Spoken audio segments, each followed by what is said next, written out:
दंडाधिकारी शनि की double power, Shani की उदित अवस्था का कमाल, वारे न्यारे ठाट बाट। 12 राशियों पर चमकेंगे शनिदेव। धर्म ज्ञान पर आचार्य मयंक शर्मा। शनि के उदय होने से किन राशियों को फायदा होगा, किन राशियों को अगर नुकसान हो भी रहा था तो और भी ज्यादा होगा, इसके पीछे का कारण क्या है, सब कुछ समझेंगे डिटेल में। लेकिन सबसे पहले मयंक जी से शनि के बारे में समझते हैं, उनकी उच्च उदय अवस्था क्या कहती है, बताएं। बिल्कुल, देखिए शनिदेव के बारे में कहा गया है कि या कोई भी ग्रह है, चलिए आज शनिदेव की चर्चा चल रही है, तो महीने में, वर्ष में एक बार तो एक महीने के लिए तकरीबन अस्त होते हैं। जैसे सूर्य के साथ आएंगे डिग्री पे तो अस्त हो जाते हैं। कोई भी ग्रह अगर अस्त होता है तो हम ये तो नहीं कह सकते कि उसकी पावर बिल्कुल खत्म हो गई, लेकिन इसकी फल देने की क्षमता बड़ी कम हो जाती है। इसको उसी तरीके से समझिए, अगर कोई व्यक्ति बीमार पड़ जाए तो कहीं ना कहीं जब तक किसी को फीवर हो जाए, कोल्ड हो जाए या कोई भी समस्या हो जाए, तो वो कुछ दिनों के लिए कहना चाहिए ना, रेस्ट ले लेते हैं, छुट्टी ले लेते हैं, या उनकी जो काम करने की क्षमता है वो आधे से भी कम रह जाती है जी। तो यही अस्त ग्रह, यानी कि आपकी पावर कमजोर हो गई। तो शनिदेव जो हैं, जिनको साढ़े साती या ढैया चल रही थी, उनकी परेशानियां काफी कम कर दी थी। और जिन लोगों के लिए शनि योग कारक थे, जिनको शुभ फल दे रहे थे, उनको लाभ देने में कमी कर दी थी। जी। ऐसा भी नहीं कह सकते कि लाभ नहीं दिया, लेकिन जो क्षमता पूरी पावरफुल थी वो 30% पे आगे रह गई थी। तो अब शनिदेव जब उदय होने जा रहे हैं तो अपनी फुल पावर के साथ रिजल्ट देने लग जाएंगे। शनि का उदय होना कई मायनों में अच्छा रहता है, और शनिदेव अगर आपको शुभ फल दे रहे हैं तो ये शुभ फल देने की क्षमता जो है वो और ज्यादा बढ़ जाएगी। बिल्कुल।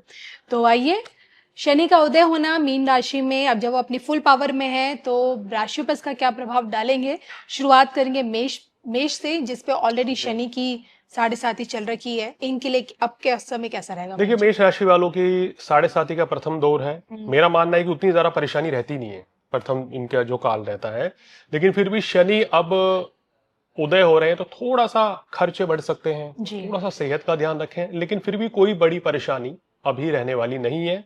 कार्य व्यवसाय में लाभ होगा, थोड़ा सा विलंब देखा जा रहा है, लेकिन कार्य पूर्ण जरूर होंगे। वृषभ के लिए? वृषभ के लिए बहुत अच्छा है। अब सुन लीजिए क्यों, क्योंकि शनिदेव केंद्र और त्रिकोण के मालिक हैं, यानी कि नवम भाव और दशम भाव, जिसको ज्योतिष में बहुत ही शुभ माना गया है।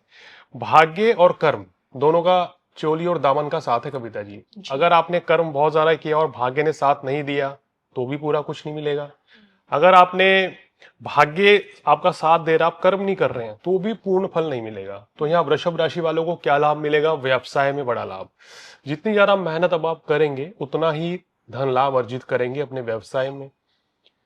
आपके विदेश जाने के लिए योग बहुत अच्छा है, आपकी संतान के लिए काफी अच्छा रहेगा, हेल्थ के लिहाज से अच्छा रहेगा, और किसी नए कार्य की शुरुआत भी होती हुई नजर आ रही है। फटाफट से मिथुन के लिए भी बता दीजिए। मिथुन राशि वालों के लिए बहुत अच्छा है। दशम भाव में अभी चल रहे हैं और उदय हो जाएंगे तो आपके कार्य की क्षमता को बढ़ाएंगे, मेहनती बहुत ज्यादा बनाएंगे आपको, और आपके कार्य का शुभ परिणाम भी अब आपको मिल जाएगा। अगर पिछले एक महीने से तकरीबन कोई दिक्कत परेशानी चल रही थी कार्य क्षेत्र में, घर परिवार में, वो दूर हो जाएगी, सेहत अच्छी रहेगी और भाग्य का पूर्ण सहयोग मिलेगा। कर्क राशि?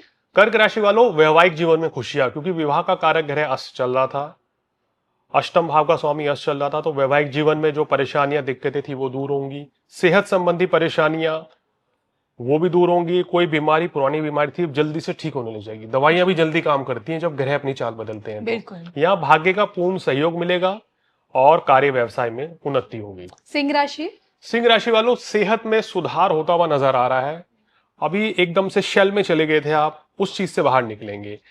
कोई शुरुआत इस समय करते हैं तो अच्छा लाभ होगा, धन लाभ होने के योग यहाँ बन रहे हैं। सिंह राशि वालों का मानसिक तनाव भी काफी कम होता हुआ नजर आ रहा है। कन्या?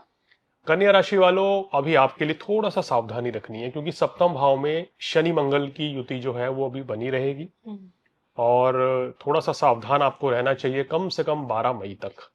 इस समय तक गृहस्थ जीवन में किसी भी तरह के मनमुटाव को टालें, कोई नया बिजनेस पार्टनरशिप में अभी ना करें, क्रोध की अधिकता से बचें।